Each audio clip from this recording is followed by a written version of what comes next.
The skills that you need, let's put a title up here for you so you can see that quite clearly.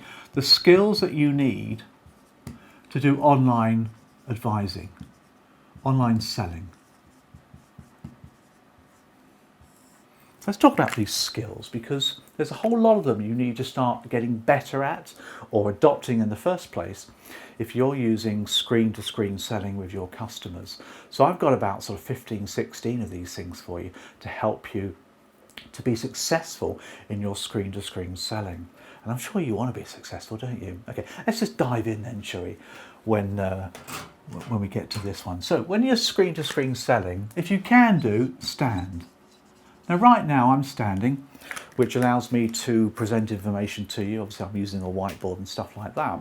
So when you're presenting a solution to the customer, if you can stand, do. Don't be too far away from the camera. I'm quite close up really, just about as close as we need to.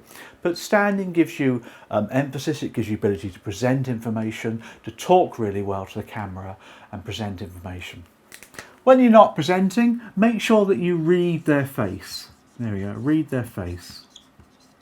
So when you're presenting to the customer, in front of you, you have their face. Make sure that you can see their face clearly. That depends, of course, on their video capability. But learn to read faces. You won't have body language to read anymore. You can't like look at their legs and stuff like that. You wouldn't do anyway, would you? You do it in your peripheral. But read their face. Learn to read expressions, micro expressions, because that's the body language of the future.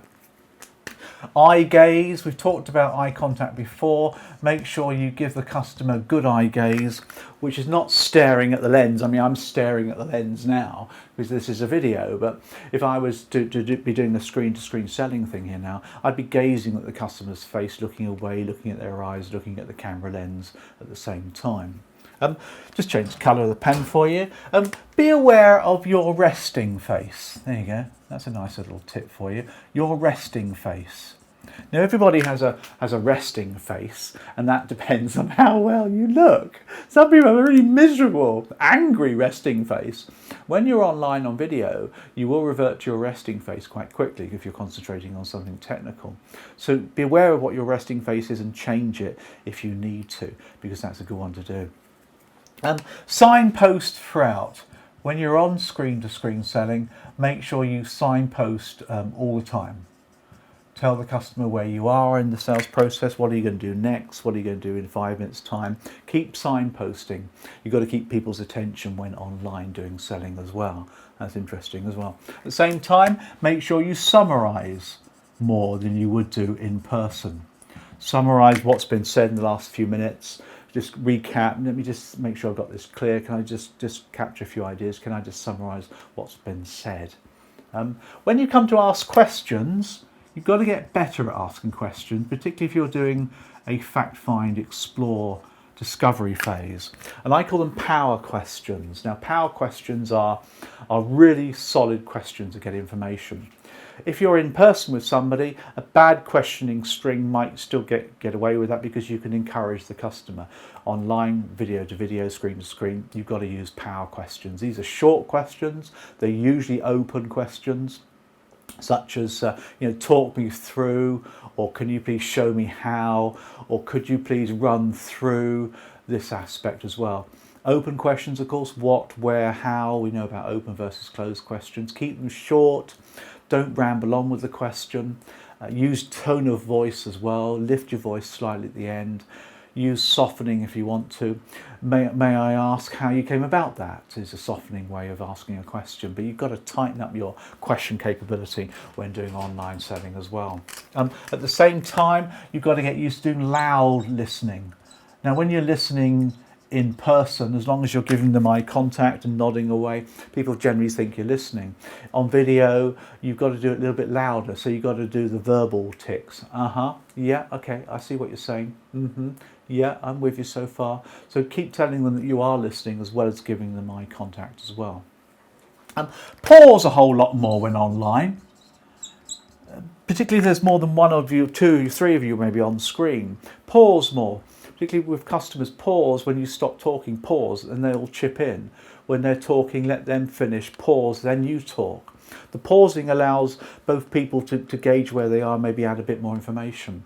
Again, in person, you can see and feel chemistry. You know when to start talking, when not to. You know when you're interrupting people. Online, it's slightly more difficult. So pause more is the idea for you as well. Okay, throw some more stuff at you. Lots more summaries and stories required online. Stories, metaphors, parallels, call them what you like.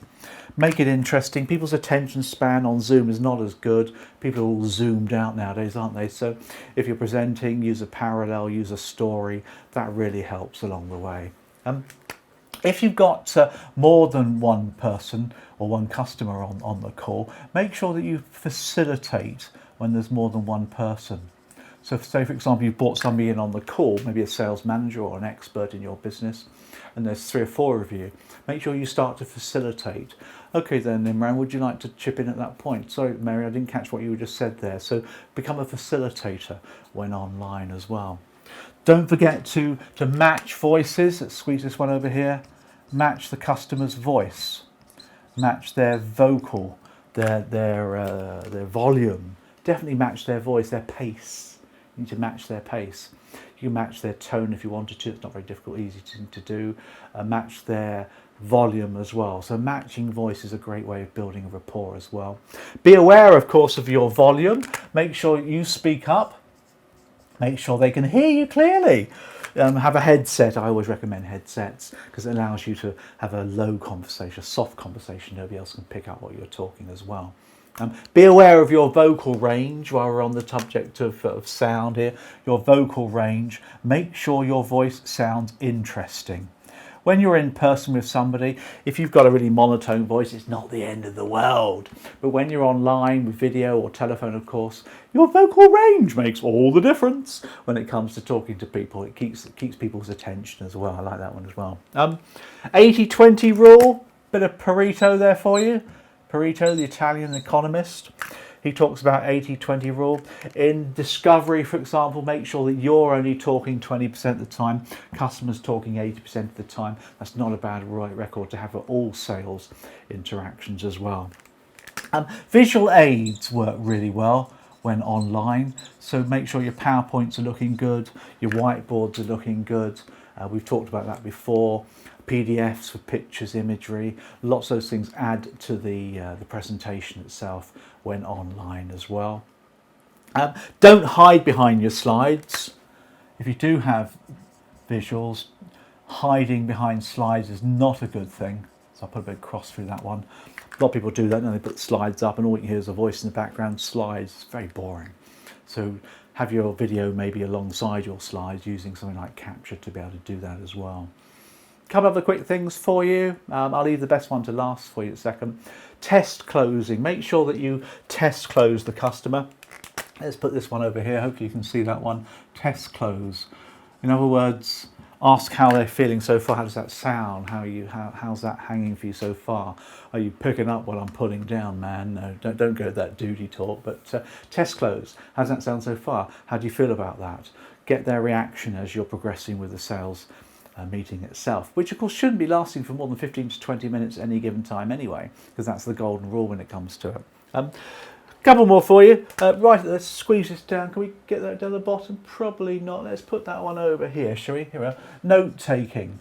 If you're going to be taking notes online, on video, which you should do, of course, make sure the customer knows what you're doing because they can't see you. So if you're making notes, I say to the customer, I'm making a few notes here, if that's okay with you. So when I look down, it's just because I'm making a few notes. That's okay. Learn to do notes quickly. I mind map, for example, so I've got a big sheet of paper. In fact, I use A3 when I'm online doing screen-to-screen selling, and I mind map using graphics and pictures and imagery, 1 or 2 words, which allows me to quickly glance down but keep eye contact with the customer and the lens itself. The last one for you, and this is a little sort of a inside trade secret really, is a little bit of NLP, neuro-linguistic programming, and this is the visual kinesthetic auditory thing, the VKA. Watch eye movements. When you've got a face in front of you, you can see so much more than you could see when you're in person. Watch the customer's eye movements. Are they going up, across or down. This indicates visual thinking, auditory thinking, or kinesthetic thinking, which is down right. So as you chat to the customer, watch where their eye movements go. They may well be glued to the lens because people think that's what they need to do, and that's fine. But if they're free to wander, look at where they're going. Google that. So visual, kinesthetic, auditory. I've got videos on the topic as well. Because if they're more of a visual customer, they'll be looking upwards. You can then go more visual with your presenting. If they're more auditory, their eyes are going across, then you can talk to them, engage them in conversation. If it's down right, you want to get more kinesthetic, more hands-on, maybe sharing a whiteboard, a little bit more collaborative selling, using a whiteboard sales or annotation of your PowerPoint deck. So that's a little final trade secret there for you. And these are all the skills that you've already got, but you just need to accentuate more when selling online, and that's what makes it really interesting, because that's the future, is screen-to-screen selling. I hope that's been useful. Bye. There you go. So nice little sales tip there for you there. Hope you like that one. Hope you like that one. It's important to do this. Mortgage advisors, financial advisors are all finding that screen-to-screen selling with customers is just so useful for your time management, but it's also good for customers as well. They don't have to have you around, of course, their house or go into your offices. They may want to go into your office, I get that totally. But once you've got that rapport with customers, maybe a second, third sale that you're doing with them, further ongoing advice, picking up on the screen for 20 minutes to catch up with them, do a quick fact find, a little bit more information, is definitely the way forward. And you need to embrace the skills involved in that area, and that's really the way things are moving.